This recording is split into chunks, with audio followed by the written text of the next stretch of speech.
professor Nilo Consoli o convite para a participação nesse ciclo de palestras em comemoração aos 50 anos do curso de pós-graduação da Escola de Engenharia. A palestra que eu vou apresentar é proteção aplicada às lajes. A execução de lajes protendidas e o uso de lajes protendidas teve um incremento muito grande a partir do ano de 1998, quando a Belgo Mineira trouxe para o Brasil a tecnologia da cordoalha engraxada, que já era executada há muito tempo nos Estados Unidos. Essa tecnologia ela simplifica em muito o serviço de proteção, barateia bastante o serviço de proteção, porque até então, antes dessa cordoalha, a proteção era executada com cabos alojados em bainhas chatas, que exigiam a injeção de nata de cimento para a obtenção de aderência. A cordoalha engraxada, ao contrário, é uma proteção não aderente. E ela já vem, cada cordoalha vem revestida com uma bainha de plástico e protegida por uma graxa anticorrosão. Isso torna o serviço de proteção simples, os equipamentos de proteção ficam mais simples, porque a proteção é monofio, portanto, o macaco hidráulico que faz o serviço é mais leve, né? E ele acaba, então, simplificando em muito o trabalho de proteção. A desvantagem para nós engenheiros que fazemos o projeto é o fato de que eu não tenho mais a compatibilidade de deformações, por ser proteção não aderente. Isso me cria algumas dificuldades, evidentemente. Eu tenho não compatibilidade de deformações, mas eu tenho compatibilidade de deslocamentos. Isso faz com que eu não possa mais analisar a proteção a partir das deformações de uma única seção, mas sim do cabo inteiro, porque a tensão no cabo, a variação da tensão no cabo, ela depende das deformações relativas entre os pontos fixos dele, que são as ancoragens. Bom, revivendo alguns conceitos básicos sobre proteção. Tá? A melhor definição que eu vi de proteção, de concreto protendido, está na norma americana CI 318. Concreto protendido é o concreto no qual foram introduzidas tensões de tal magnitude e distribuição que as tensões devidas a um dado carregamento externo são equilibradas até um grau desejado. Isso define bem a proteção. Aliás, eu considero que a norma americana, neste aspecto específico, é o estado da arte sobre esse assunto, porque eles fazem esse tipo de laje provavelmente desde 1950, por aí, tiveram muitas chances de errar e corrigir os erros. Então a norma deles é, nesse aspecto, muito boa. Nos primórdios da cordoalha engraxada aqui no Brasil, o que a norma brasileira de concreto protendido dizia sobre proteção não aderente estava inclusive errado. Então, só depois que com a confecção da nova NBR 618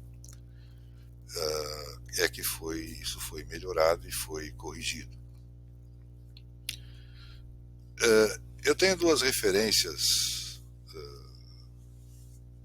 de autores que eu considero extremamente importantes para o estudo do concreto protendido.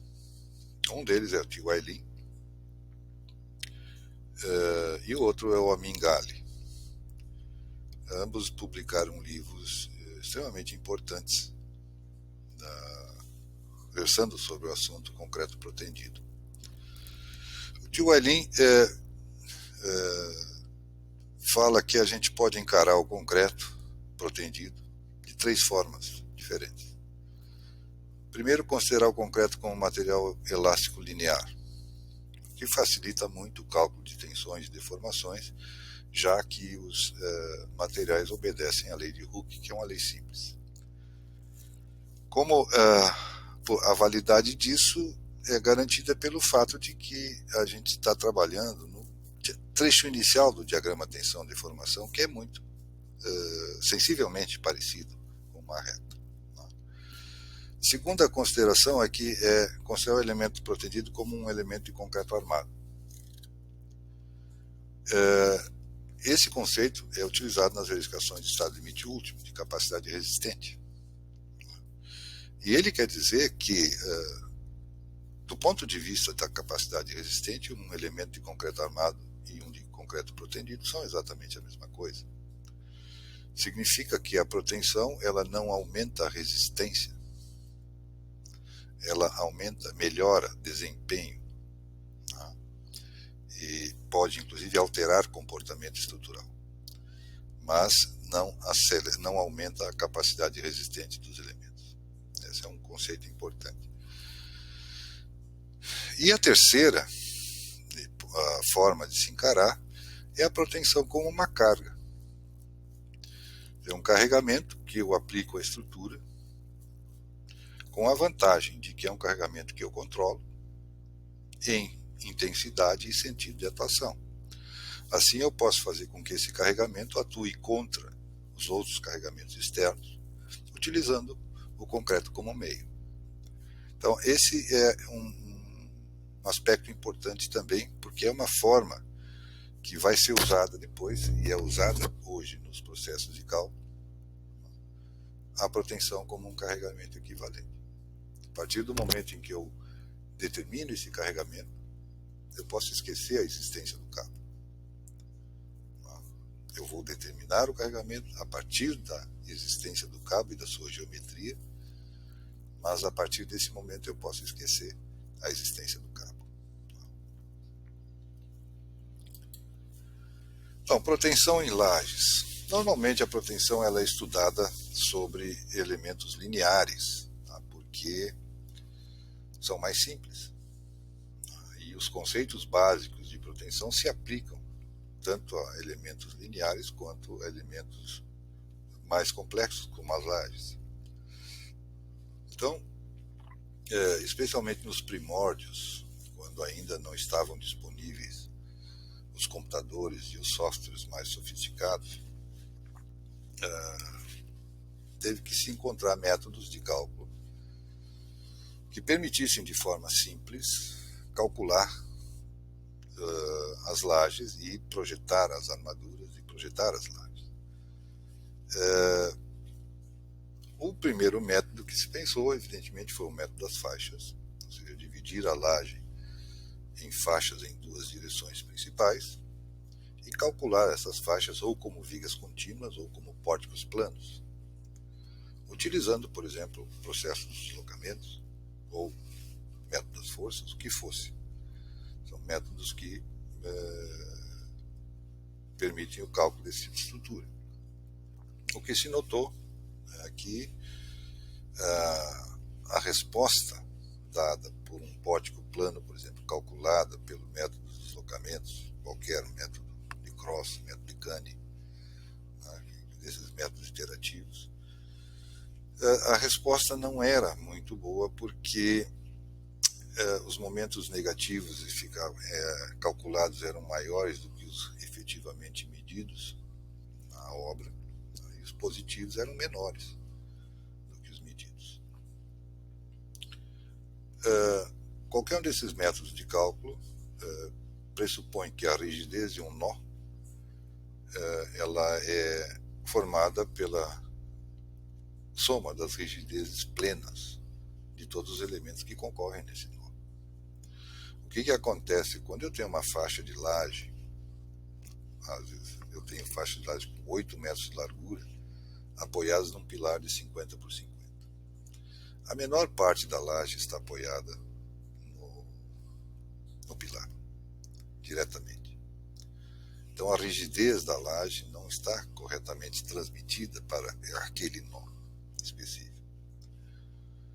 Então o que se pensou foi fazer uma coisa diferente, um elemento considerado incorporado dentro da laje, um elemento transversal ao eixo do pórtico, com rigidez à torção, que receberia a laje e transferiria a carga para os pilares.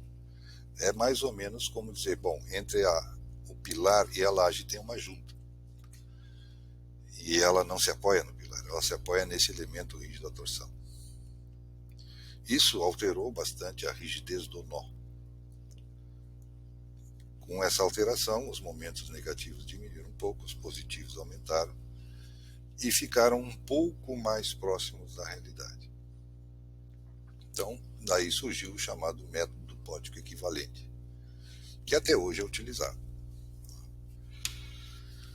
Com o advento dos computadores e dos programas de cálculo estrutural, passou-se a, por exemplo, utilizar a chamada analogia de grelhas. Se eu tiver uma laje discretizada na forma de uma grelha de barras, com um refinamento suficiente, o comportamento dessa grelha é muito semelhante ao comportamento da laje. Vários programas, existem programas nacionais, por exemplo, como o TQS, usam esse tipo de analogia para calcular lajes. Eles têm já elementos finitos, mas o processo default é analogia de grelha. Se a malha for suficientemente apertada, a resposta é muito semelhante à resposta da laje. Com o método dos elementos finitos, aí sim a gente conseguiu sofisticar um pouco mais o cálculo. E existem vários já programas que trabalham com lajes protendidas usando o método dos elementos finitos. O TQS faz isso se a gente adquirir um módulo especial de elementos finitos.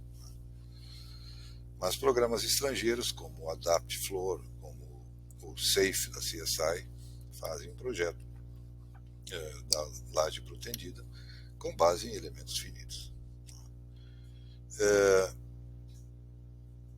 Pode-se também usar programas mais genéricos, por exemplo, como o SAP 90.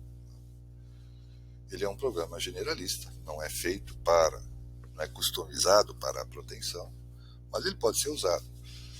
O problema é que o pós-processamento que se precisa fazer a partir dos resultados que o SAP dá é bastante grande. E muitas vezes é mais fácil usar o método pórtico equivalente do que o SAP. Existe um pós-processamento bastante grande atrás disso, porque os programas que usam elementos finitos, eles acabam voltando ao método das faixas, porque eu tenho que ter uma sessão de cálculo, com um momento global para essa sessão de cálculo, esforços globais para isso, esforço normal, momento fletor, esforço cortante. Isso é feito nesses programas definindo as linhas de esforço cortante zero nas duas direções.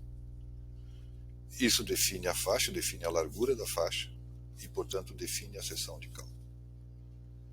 A partir daí, a seção de cálculo é calculada, as tensões são calculadas, as deformações são calculadas. Então, volta-se ao método das faixas com esforços determinados de forma mais precisa, mais sofisticada.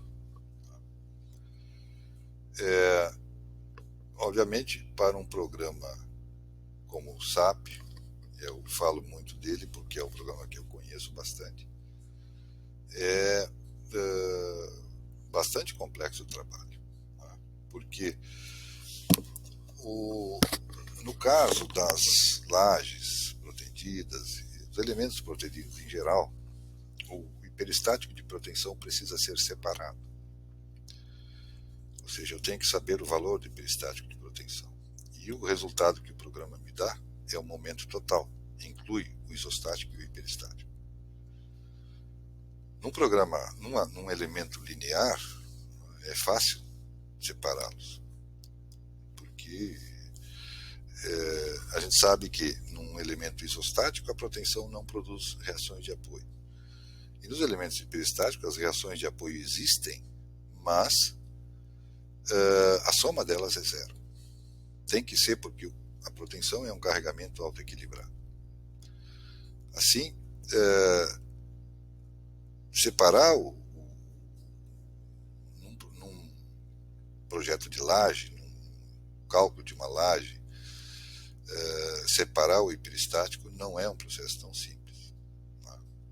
O que a gente precisa fazer é, digamos assim, salvar o modelo, copiar o modelo com outro nome, olhar, ver quais as reações devidas à protensão que são negativas, nesses pontos eliminar os apoios e aplicar essas reações como carga. O resultado disso é o hiperestático de protensão, que precisa ser separado do momento total, porque ele tem, no estado limite último, ele é encarado como carga externa e tem coeficientes de segurança próprios. Então, é bastante complexo o trabalho de pós-processamento quando se trata de um programa genérico, como SAP, ANSYS e esses que tem por aí. Os programas específicos que lidam com proteção, como AdaptFloor, SAFE, eles já fazem esse processo. Eles fazem esse pós-processamento. E torna a coisa bem mais simples de encarar.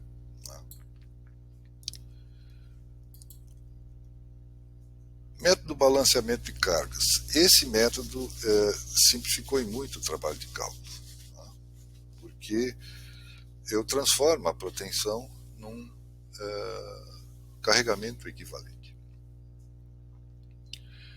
Ele foi criado pelo tio Ailin e baseado em 3 hipóteses fundamentais, que são simplificações, mas que produzem, do ponto de vista de projeto, bons resultados. A primeira hipótese é que a força de protensão é considerada constante. A gente sabe que ela não é, porque nós temos perdas imediatas da força de protensão, que são produzidas pelo atrito, pela acomodação das ancoragens, pelo encurtamento elástico do concreto, que tornam a tensão no cabo ao longo do seu traçado variável. Com a cordoalha engraxada, que tem um coeficiente de atrito muito baixo,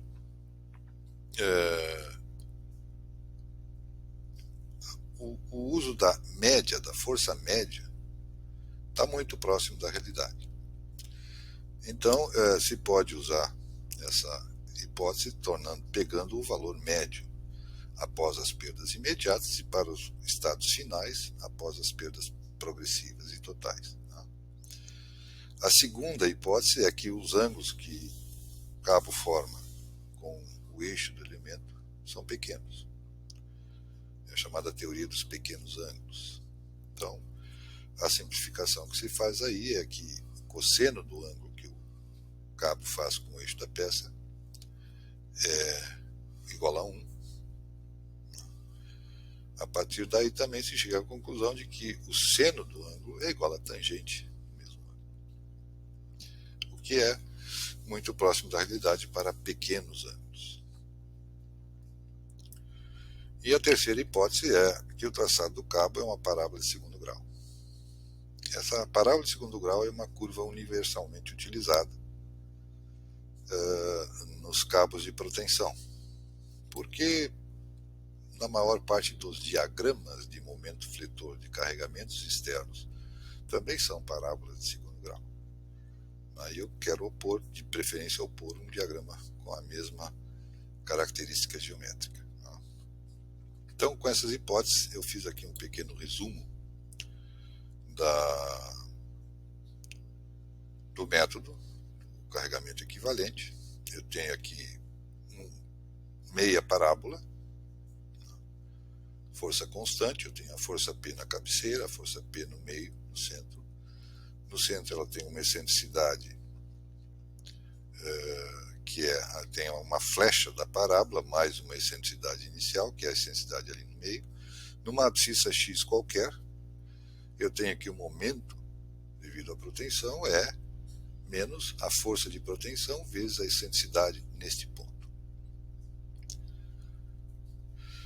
As relações entre esforços, eu tenho que o esforço cortante é a derivada do momento em relação a x, portanto é P, força P vezes a derivada primeira da excentricidade do cabo. E a carga produzida, carga equivalente produzida pelo cabo ao tentar se endireitar, ele pressiona o concreto para cima.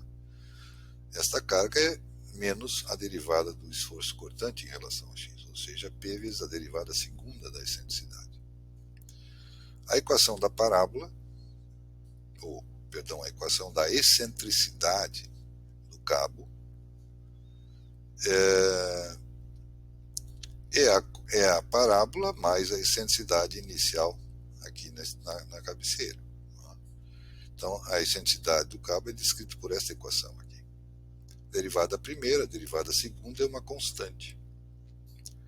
Significa que a carga distribuída, uniformemente distribuída pelo cabo ao tentar se endireitar, é uma carga uniformemente distribuída. E é função da força de proteção e das características da parábola. Não depende da excentricidade inicial. O que a excentricidade inicial faz é aplicar aqui um momento na extremidade, concentrado. De resto, a carga distribuída não depende da excentricidade inicial, depende apenas da curva do cabo. Se nessa equação aqui eu decidir equilibrar um determinado valor de carga, eu posso a partir dela determinar a proteção necessária para isso.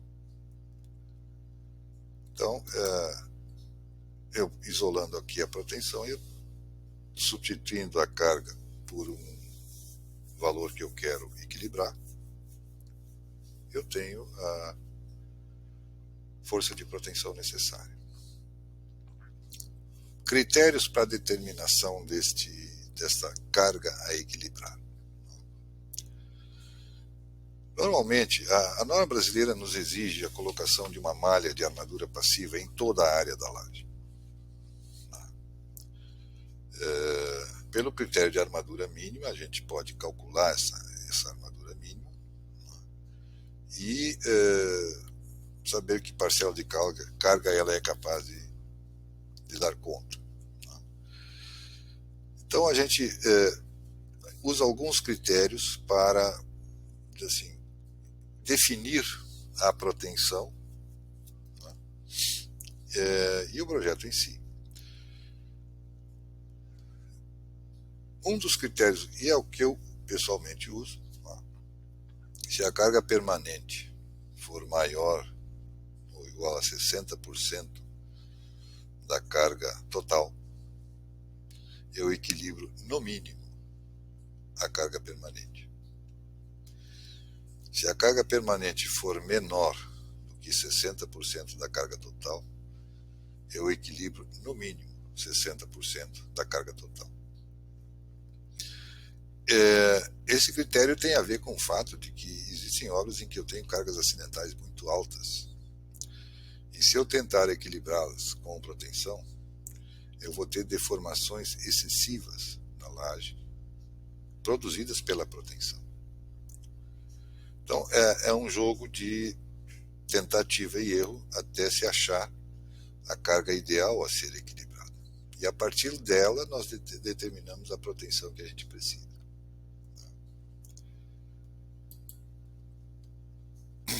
Eu aqui estou colocando algumas sugestões que eu faço para se elaborar o projeto da laje. Bom, o que sempre se faz é o exame da planta para identificação de posições possíveis para os pilares, quando eles já não vêm definidos pela arquitetura. Em projetos residenciais, principalmente, normalmente os pilares já estão mais ou menos definidos. Os locais onde eu posso colocar pilares estão mais ou menos definidos pela arquitetura. A pergunta que se faz, bom, é possível usar capitéis? Capitéis são elementos, são engrossamentos da laje na região em torno dos pilares, que melhoram a condição de resistência à punção e também à flexão, dependendo do tamanho desses capitéis. Aqui, por exemplo, a norma brasileira com relação a capitéis, ela fala só do capitel que pode ser usado na flexão. A norma americana tem dois tipos de capitel. Ela tem o chamado drop cap, que é um capitel que é meramente um engrossamento, um aumento na seção do pilar na região de contato com a laje. Não pode ser usado para a definição de armadura de flexão, mas ele é usado para a definição da punção, para a verificação da punção. E ele tem o drop panel, que aí sim é um maior, que tem que ter dimensões de pelo menos 1/6 do vão em cada direção. E aí ele pode ser usado na flexão, no cálculo de armadura de flexão, e pode ser usado na punção, evidentemente. Nas obras residenciais, normalmente não é permitido. E pode ser que, eventualmente, a espessura da laje seja definida pela punção, pela resistência à punção. Então, há uma verificação aqui que precisa ser feita.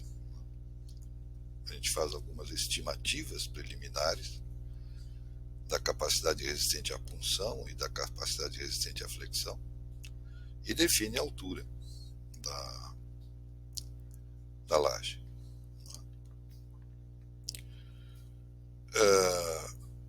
A partir da altura definida, eu vou escolher a carga a ser equilibrada, ou seja, eu vou definir a carga a ser equilibrada, e com também a altura e a geometria da estrutura, eu posso determinar a geometria dos cabos. Porque eu vou precisar da geometria dos cabos para definir o carregamento equivalente da proteção.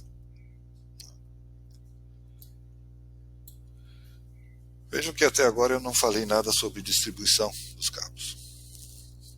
Porque, na verdade, a distribuição dos cabos, ela é definida não por necessidades estruturais, mas pela execução. Existem basicamente 3 distribuições que são utilizadas, umas mais, outras menos. Eu comecei aqui pela que é mais lógica, que a gente pensa, em princípio, que ela é mais lógica. Já que eu tenho um elemento plano que tem uma carga distribuída em toda a sua área, nada mais lógico que distribuir os cabos em todas as áreas, em toda a área, nas 2 direções. Isso traz um problema de execução. Como as lajes são elementos pouco espessos, as excentricidades dos cabos são pequenas.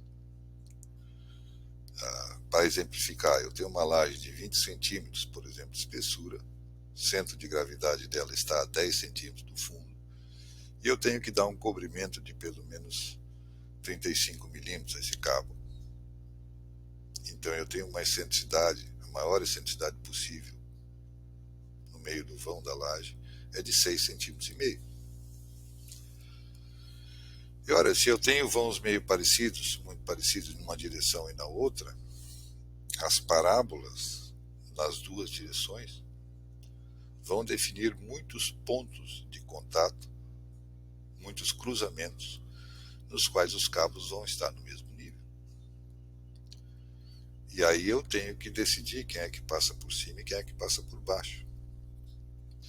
E mais, quer dizer, eu vou ter que alterar a excentricidade dos cabos, uns para mais, outros para menos. Só que o menos aqui, se eu tiver que mudar 1 centímetro em 6,5, é uma diferença grande. Então, é muito complicado gerar esse tipo de distribuição, e também cria um problema de execução grande. Porque eu tenho que definir quem passa por cima e quem passa por baixo, e isso define a ordem de montagem dos cabos. Essas cordoalhas são flexíveis, mas não são tão flexíveis assim. É só pegar 1 metro de cordoalha 12,7, por exemplo, e tentar dobrá-la, para ver que ela põe uma resistência bem interessante. Então, esse é um processo que eu até demorei para encontrar uma imagem, porque ele não é praticamente usado, não é muito usado, por causa dessa complicação de montagem. A segunda maneira de distribuição de cabos é cabos concentrados nas 2 direções. Então eu concentro os cabos nas linhas de pilares. Nesse caso, eu não consegui achar nenhum caso de laje maciça, não consegui achar nenhuma imagem de cabo de laje maciça com cabos concentrados nas 2 direções. Nesse caso aqui eu tenho uma laje nervurada, eu concentro os cabos em vigas chatas que se cruzam sobre os pilares, e os painéis de laje entre essas vigas chatas são armados como concreto armado convencional. Então eu consigo um bom desempenho dessa forma. Também eu só encontrei essa imagem com laje nervurada. Às vezes, protender a laje nervurada é fácil quando eu tenho uma distribuição regular. Ou seja, eu tenho uma malha retangular, uma malha quadrada, formada pelos pilares. Se eu tenho posicionamentos irregulares dos pilares, pode ficar bem complicado, porque as cordoalhas, elas só podem estar dentro das nervuras. E nas regiões em torno dos pilares, eu tenho que fazer capitéis relativamente grandes, ou seja, criar zonas maciças relativamente grandes para receber essas nervuras e receber os cabos de proteção que passam, porque eles têm uma posição definida, que é a posição das nervuras. Muitas vezes eu não consigo sequer passar nenhum cabo por dentro dos pilares. Então eu tenho que, em alguma direção, pelo menos, criar vigas chatas dentro da laje para poder acomodar cabos, pelo menos, em uma direção, especialmente se eu tenho uma distribuição irregular. Os pilares não formam uma malha. Fica bem complicado, às vezes, fazer a proteção. E se eu não consigo passar nenhum cabo por dentro do pilar nas 2 direções, eu tenho que armar esse capitel para colocar aquela armadura que a norma preconiza de colapso progressivo. Quando eu tenho cabo protendido passando por dentro, pelo menos um em cada direção, essa armadura já não é mais necessária. Então, esse é um sistema também que é relativamente raro, e aqui sim, com razão, usado na laje nervurada. O terceiro sistema, que é o mais usado, é o de cabos concentrados em uma direção e distribuídos na outra. Eu escolho a direção principal, uma direção na qual eu quero, não principal, na qual eu quero concentrar os cabos. E na outra eu os distribuo. Essa é a configuração mais utilizada, porque ela gera um sistema de montagem, uma ordem de montagem extremamente simples. Quando passando sobre os pilares, eu faço os cabos distribuídos passarem por baixo dos cabos concentrados. Isso estabelece uma ordem. Ou seja, eu monto primeiro os cabos distribuídos que passam sobre os pilares, depois monto todos os cabos concentrados e depois monto o restante dos cabos distribuídos. Fora da região dos pilares, jamais vai haver conflito de cabos estarem no mesmo nível. porque onde os cabos concentrados estão na parte de baixo da laje, os cabos distribuídos estão passando por cima, então eles não se conflitam.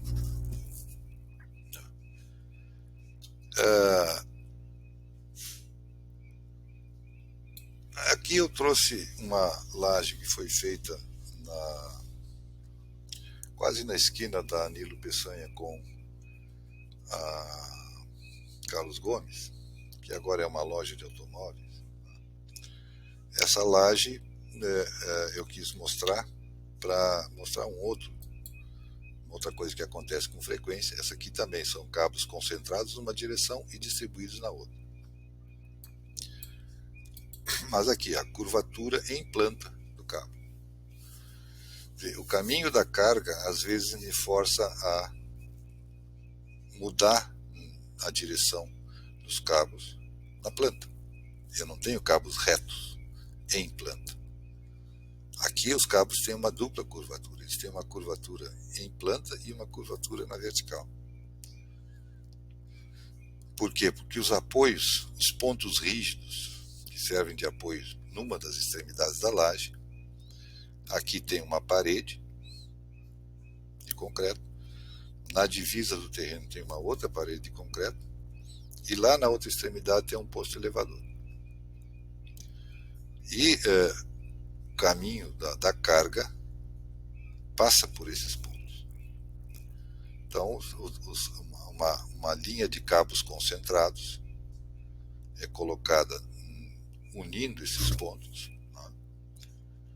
É lógico que eu tenho que, se vocês olharem aqui, tem armaduras horizontais, que são grampos de fixação para conter lateralmente esses cabos. Aqui uma outra visão da outra extremidade, ou seja, eu tenho aqui uma linha de cabos concentrados, lá na fachada do prédio outra linha de cabos concentrados, e aí os cabos distribuídos na outra direção. Bom, eu espero que tenha sido de alguma utilidade e gostaria de incentivar alunos da pós-graduação que quiserem se dedicar a esse assunto. Eu acho que tem aí um bocado de dissertações de mestrado que podem ser desenvolvidas, especialmente na criação de um sistema que a gente pudesse usar na escola para ensinar concreto protendido e ensinar proteção em lajes.